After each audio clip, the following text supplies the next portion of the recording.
process that we have asked the ministry to do is informed by what the experiences we had with the finance bill. That, Honorable Speaker, we have seen, as has been considered by His Excellency the President, ministries author bills, send those bills to the House and abandon them. They do not take time to sensitize members of the public on the policies underpinning those bills. Honorable Speaker, when then people read things and interpret them in their own way, some that may not be very accurate and correct, they misinform members of the public and use whatever has been published to incite members of the public. And we have seen a lot of misinformation and disinformation being peddled online about this livestock bill. And I have engaged the Principal Secretary and the Ministry of Livestock Development.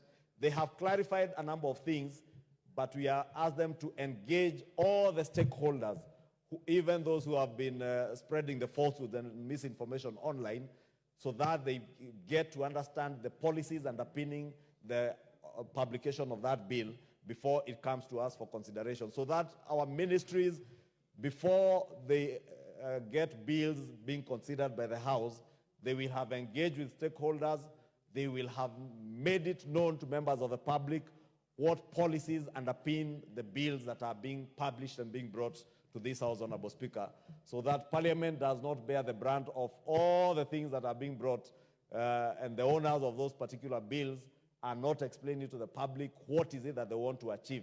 And many of the provisions in these bills are for the betterment of our country and for the good of the same public, Honorable Speaker.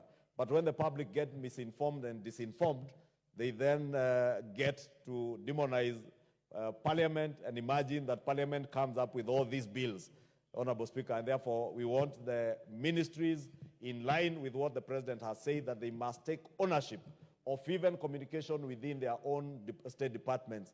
And that's why we've asked the State Department for Livestock to make sure that they own up to everything that is provided for in this bill, by going back to the public, sensitize the public on each and every clause in that bill, the policies underpinning each of the provisions in the bill.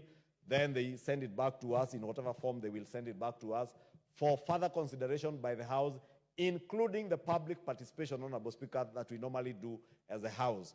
And you have seen, Honorable Speaker, with the Social Health Insurance Fund bills, or the health bills, what the courts have said when they nullified those bills, that there ought to have been more sensitization. Unfortunately, Honorable Speaker, and I don't know why the courts would have taken that direction, the courts told Parliament to sensitize members of the public. Parliament cannot sensitize members of the public. It is owners of the bills in the ministry, and we've also asked the Ministry of Health to go back and sensitize members of the public on the policies and provisions of the 4 bills or the 3 bills that were nullified by the High Court. They then send them back to us for public participation. The public participation program is the only opportunity that Parliament has to engage with the members of the public and get feedback from the people on whatever they have been sensitized by the owners of the bill.